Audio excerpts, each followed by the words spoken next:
Wagoneer cabin air filter replacement. Okay, so we're gonna do this without taking much apart. Okay, do this the easiest way possible. So the cabin air filter is located behind the glove box. We're gonna remove the door. Okay, so basically what's holding this in, it's on some hinges that are down there. We're gonna disconnect the glove box from the hinges. But before we do that, just note that there is a damper cord right here.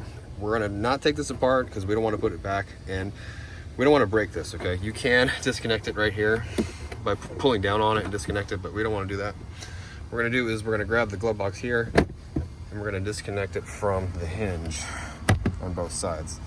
Okay, so now it has these stoppers on both sides. These guys are pretty hard to take out. You can take them out if you can manage to twist them. They will come out, right? But if you can't do that, you can work the glove box side to side and get it apart, okay? Get it to come right out.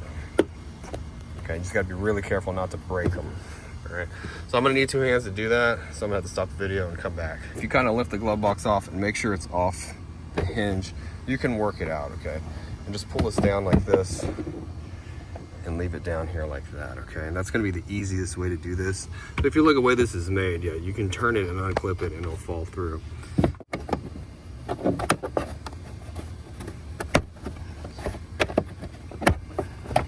You're gonna remove this panel. It's not very fun, let me tell you that much, without trying to, like, you don't wanna break these off. But right here you can see it says cabin air filter and it says flow down. Press this tab in on the side right here. There's another one on the right side. Just press it in, and then you can pull off, come on, the cover, okay? Might be easier to start from the right. Get it off here. And this one's super dirty because it's never been changed. All right, so we're gonna recommend this to my customer that we change this because it looks gross. This thing only has like 20,000 miles on it and it's nasty, okay? So go ahead and let him showing my customer part of this video, what it looks like. If you need one of these filters, check the description box. I'll have an Amazon link in the description box and in the comment box. Make it nice and easy for you. You get actually a premium filter, a better one from Amazon than the dealer one. This is actually the dealer one. I think it's the original one. But your premium filter will have charcoal embedded in it, and they're actually cheaper than the OEM ones. So check that out. Everybody's got Amazon, so they'll be good.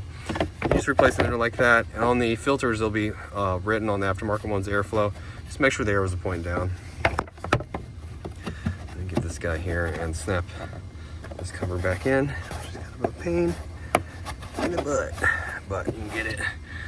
All right, and then we'll put the glove box back on. I work the stoppers back into its place here, and then we'll go ahead and just hook up the hinges, which I'm gonna need 2 hands to do that.